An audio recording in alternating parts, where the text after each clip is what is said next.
好，我是万若泉，欢迎收看《华人丛刊》。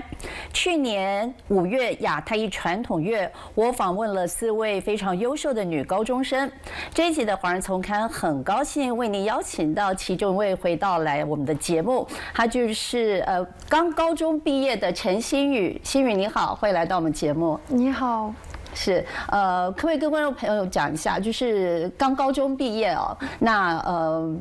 你获得了所有的常春藤盟校的录取，所以决定要去哈佛读书了，恭喜你！谢谢。是，可不可以跟我们观众朋友谈谈这整个，因为你4月的时候才刚去哈佛，就是去东岸看这些学校，然后决定选择了哈佛。跟观众朋友谈谈为什么决定选哈佛呢？对，其实当时做选择的时候是个很艰难的选择，因为主要是在普林斯顿、耶鲁跟哈佛里面选，然后3个都是特别好的学校。然后后来我当时就是综合了所有的学校的各种各样的那些feature， 就是看一下哪个对我来说最重要。然后我就是想，因为我做很多课外的东西，比如说唱歌啊、打羽毛球，我觉得就是能够让我在学习的同时来实验不同的东西，就是最好的选择就是哈佛。然后哈佛有很好的校区，有很好的同学，能够从我的同学里面学到很多东西，学到他们的看法，对世界的看法，所以我最后选择了哈佛。然后它也是聚集了全世界各地的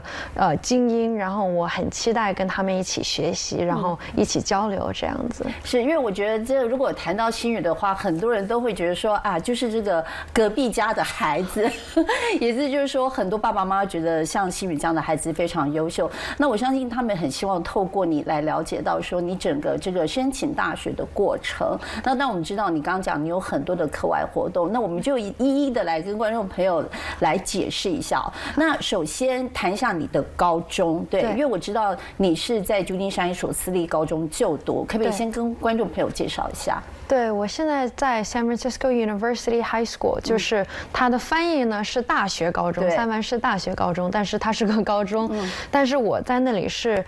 通过助学金读，然后也是参加了很多课外活动，比如说每到12月份的时候，我会为大家唱圣诞的歌啊，然后现在马上毕业也会唱歌，我特别喜欢在学校里面唱歌，就是享受舞台的感觉。然后我也经常打羽毛球、做校刊，然后也有一些其他的活动，比如说我最近做了一个 Riot Conference， 就是它会聚集，我们就会找很多湾区的女性，就是 Women of Color， 然后让他们来跟我们这些高中生来沟通，来让我们感受到女性的力量，也让我们能够在我们自己的社区里面做出贡献。然后我当时做这个的时候就感觉意义特别重大，因为能够帮助身边的高中生，然后也能从身边的女性们学习到很多东西。然后羽毛球也是很重要的一部分，我是我们学校的队长，然后我十分高兴能够参加这个社区，能够让所有年级的人感觉到羽毛球队是他们的第2个家。然后与此同时，我像个母亲一样这样子的一个角色，就是我很喜欢跟特别就比如说9年级的也好，11年级的也好，我都喜欢跟他们一起玩，让他们感觉到这个学校的温暖。对，然后也有很多课外的，比如说中文学校啊、舞蹈啊，或者是 Breakthrough， 就是我有 volunteer 也是回馈我的这个小的社区，因为我之前是一个 Breakthrough 的学生，然后他们帮助了我申请高中、申请大学，然后我也希望能够通过自己的一己之力来帮助现在新的一代的学者们，像我一样就是第1代上大学的同学，就是我能够帮助他们是我的荣幸。对，哇，你刚刚讲了很多，我相信很多观众朋友可能都会很想继续问你。那我想第一个就是你参加这么多的课外活动，大家就很好奇你的真正的课业方面你怎么样去平衡。那他们就会问说，哇，这个申请到哈佛，那你的 GPA 是多少？这个可不可以讲？可以我的 GPA 我们学校只有 unweighted， 就是截止到12月份的时候是3.98，然后就是我平衡呢，说实话很多人都会问我这个问题，因为我做的事情很多，经常很忙，但是我觉得这样让我过得很充实，不会感到迷茫。就是我做完我的作业之后，我就会想，我这周末想去打羽毛球，我就会去打羽毛球，然后要把时间就是安排得很好，然后就不会感觉到啊，我这个时候就是不知道该干什么。就是我感觉这样也帮助了我找到人生的方向，就是让自己感觉到自己在做一些有用的事情，能够帮助到别人的事情，就让我感觉到很开心。所以就是会比如说用 Google Calendar 来把所有的时间都写下来，这个时间段会做什么，这个时间段会做什么。但是很重要的也是一定要找到时间放松，因为如果不放松的话，就精神压力会很大，会很累。所以就我也会抽出时间跟同学出去吃饭啊，跟朋友去聊聊天，或者去公园里面散散步，都是很好的选择。然后包括比如说羽毛球也是很好的解压方式，能够让我感觉到很快乐、很开心。就是一定要找到自己让自己快乐的东西，同时也可以找到事情能够让充实自己的东西。对，而且还有唱歌，你很爱唱歌，我特别喜欢唱歌，最能够抒压了。对，特别能够抒压。我特别喜欢唱中文歌，但是英文歌也经常在学校里面唱。对，然后我觉得能够给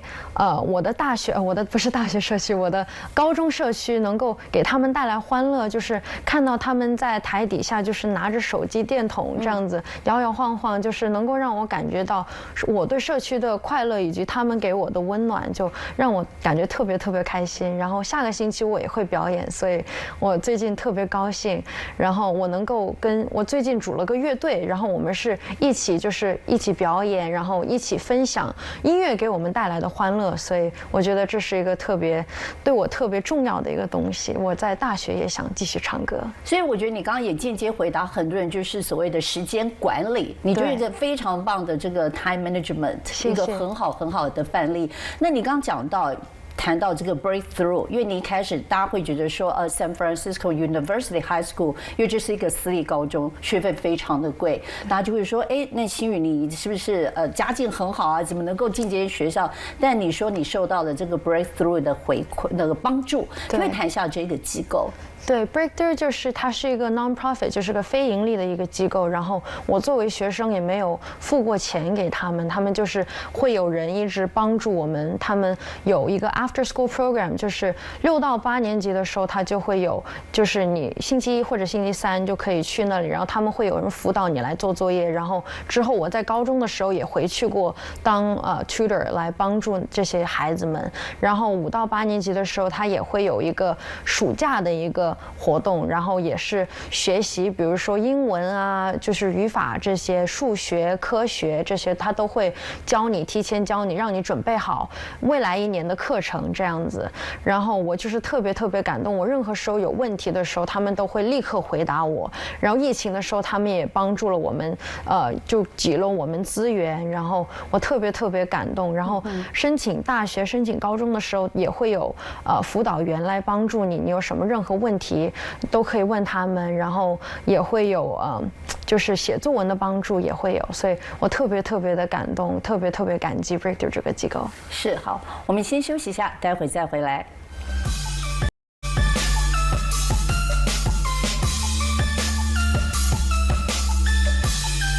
回到华人丛刊，这一集华人丛刊为您邀请到的是陈欣宇。欣宇，你申请了几家的这个常春藤学校？我申请了6家，6家，对，所以6家全中，对，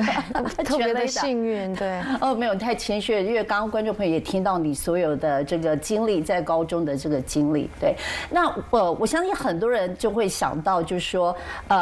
除了你的 GPA 很棒之外，还有你的这个课外活动，当然这个非常的让人家这个 impressive。还有一个就是会很想知道你的这个文书怎么样去论述。要不要跟观众朋友分享一下？对，我们就是有一个 Common App Essay， 就是这个作文是会几乎给所有的大学。然后我当时就是写了，因为我的妈妈不会说英文，我就是像一个桥梁一样，把它跟美国连起来。然后因为我当时一开始去私立学校的时候，因为我是一个中产阶级的一个家庭，所以就会感觉有点陌生，可能感觉自己融合不进去。但是因为我就是小时候就是会用双语这样子，会像一个桥梁一样把妈妈跟美国连起来。我也可以在高中的时候把我跟同学连起来，或者同学跟同学之间连起来。然后就是，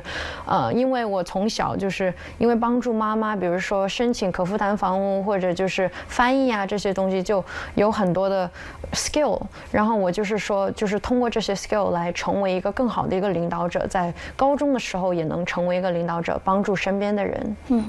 对，所以你刚刚就是直接谈到，因为你是来自一个这个劳工阶级家庭，对，那所以你刚刚也讲了，就是从读书时代一直都是受到有人的帮助，还有助学金，对，所以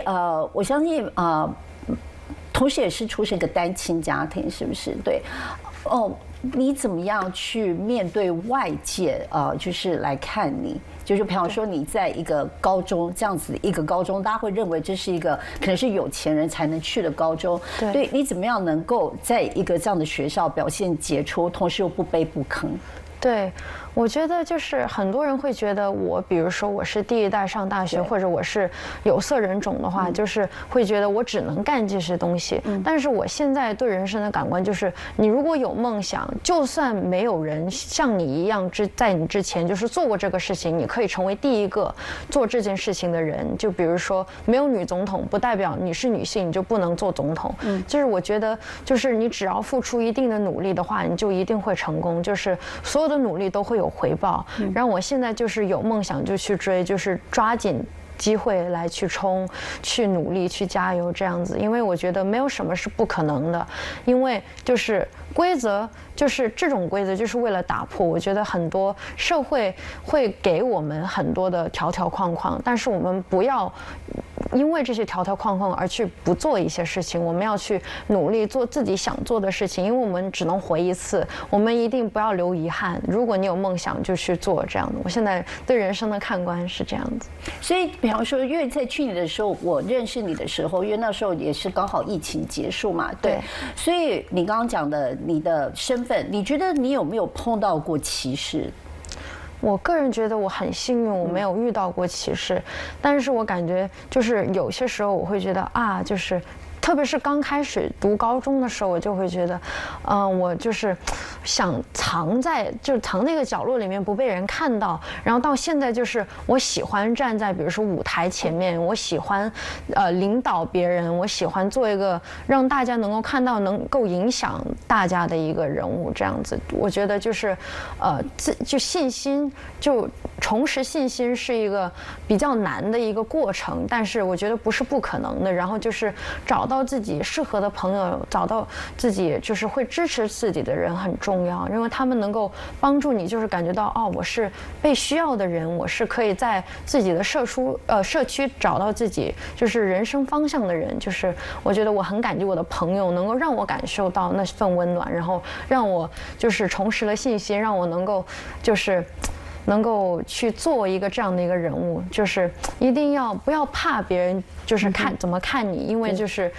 你是你最大的观众，要让自己开心，要让自己骄傲。就是10年以后你可能往回看，就是我做过这件事情，就是我影响到了这些人，我感觉很开心这样子。哇，这是非常正确的三观。那你觉得你这样子的 DNA 是哪来的？谁影响你呢？我估计我妈妈有很大的帮助，就是她从小就是一直就是会激励我，然后就是会 encourage 我，就是一定要去做，就是你没有什么是做不了的。然后我感觉身边的人，就是比如说我组织的 Riot Conference， 就是那里的女性，也特别的好，她们也就是说没有什么事情是我们做不到的。然后包括我们社区里面也有很多，比如说女性啊，或者women of color， 她们都会就是突破自己的舒适圈，然后就是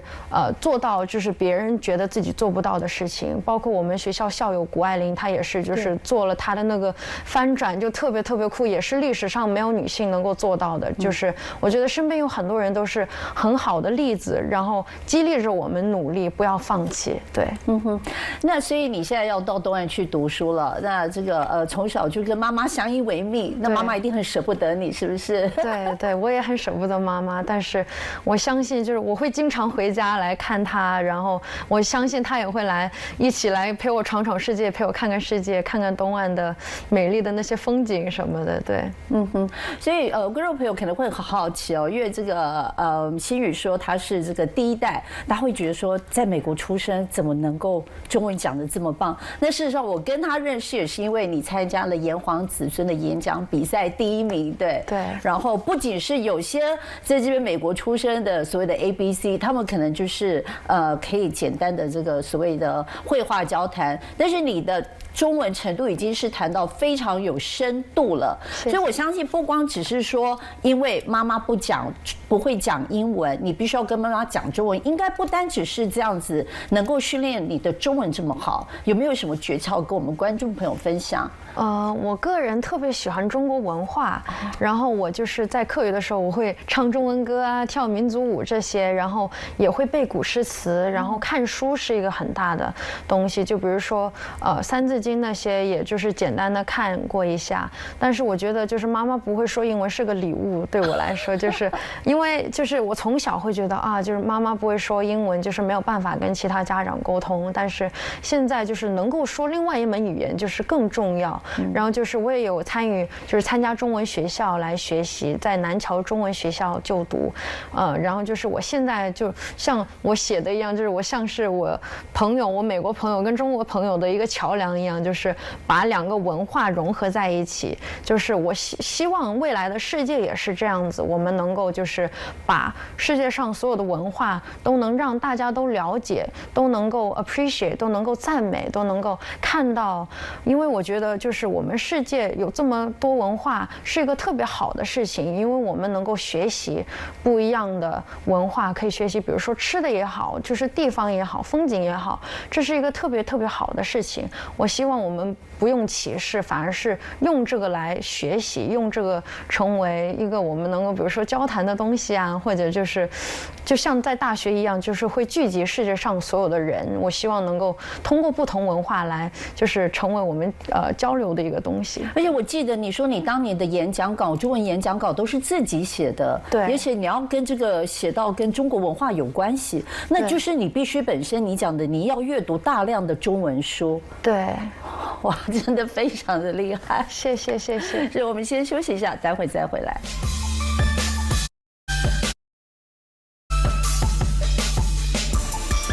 欢迎回到《华人从看》这一集，为您邀请到的是即将成为哈佛大学新鲜人的陈新宇。新宇，我们刚刚在这个聊天的时候有提到，你曾经去过东岸这几个名校参加过这个夏令营。那其实有很多家长他们会在这个家长关于孩子念大学的这些讨论这个论坛当中会问说，我有必要花这么多钱让小孩去参加这个 summer camp， 到底值不值得？对申请学校有没有帮助？那当然你说了，你参加这个 camp 是因为有助学金，但是就你的经验，你觉得对一般的家庭来说，你觉得这个钱值不值得？我参加了一个Yale Young Global Scholars， 就是我觉得那个是很值得，因为它让我看世界的观念很不一样。就是现在我发现，就是每个人他们的故事，他们对事情的看官都是因为他们就是以前的学习或者他们所在的地方。就是我现在看所有事情的看官都不一样，就是每个人都有自己的想法，让在大学就可以分享一下这样的想法。我觉得就是因为单单这个让我想法改变的一个东西是非常值得的。但是就是你们的小孩就比如说放进去多少精力就会回馈到自己多少，就是所以所有的事情都是you get in what you put in。 so 我觉得是看自己，但是就是如果你有这个机会的话，可以去尝试一下，然后就要努力，要看待这个事情很重，然后就是但是与此同时也要去玩得开心。对，是。那你待会我们一开始讲你要进哈佛了，那我们在这个节目结束之前，大家也会很好奇，你有没有考虑已经决定是什么样的主修吗？还是在未来4年有什么样的规划？对，我现在目前是打算修经济，但是我会去尝试不同的课程，来看一下自己会不会有什么其他的爱好。然后未来还没有想好，但是可能会比如说读法也可以，或者国际关系也有可能，所以到时候看情况，然后希望能够利用我在哈佛学习到的知识，能够帮助我身边的社区，比如说三藩市啊，或者是波士顿，未来都可以，或者整个世界。因为我觉得你就是一个很懂得回馈的孩子，因为你觉得你从小就接受很多这个组织的帮忙，对，然后一直到你今天这样子的一个成就，所以你也觉得说以后这就是你要做的事，也要回馈社会，帮助越多人越好，是不是？我感觉有一部分肯定是，但是未来还很长，所以现在我说的可能不会是我以后会做的事情，但是我觉得会是一部分，因为社会对我也很好，所以我也想用我的能力来回馈社会。对，那你觉得你这未来这4年当中，你觉得你在哈佛会做些什么事情呢？要怎么样去 enjoy 你的这个4年大学生活？我希望有没有已经有一些憧憬了？对，我很期待，就交很多的朋友。我特别喜欢在新的地方里面交到很多认识的人，比如这次去看大学的时候也交到了很多新的朋友。然后我们现在都在发信息来了解一下，就比如说你比如说你在洛杉矶，你生活的怎么样？你的生活跟我的生活不一样，就感觉很有意思。然后我很期待在大学遇到更多的人，然后跟教授交流也是特别有意思的事情。对，我很期待。是，那最后30秒，妈妈今天也在我们现场哦。你要去念大学，有没有什么话要跟妈妈说？谢谢妈妈，就是这么多年一直支持我，然后我有什么梦想你都一直支持我，然后我不会让你失望。我希望我成为了你的骄傲，我希望我能够继续为你争光。然后屏幕前的孩子们跟家长们，你也一定可以继续努力，不要放弃，然后就是追自己的梦，然后不要让别人说的话能够影响你的想法。对，你没有让妈妈失望，你是所有父母隔壁家的孩子最优秀的。非常谢谢新宇今晚来到我们的节目，也祝福你在哈佛一切顺利愉快。谢谢，也非常感谢观众朋友你的收看，我们下次再会。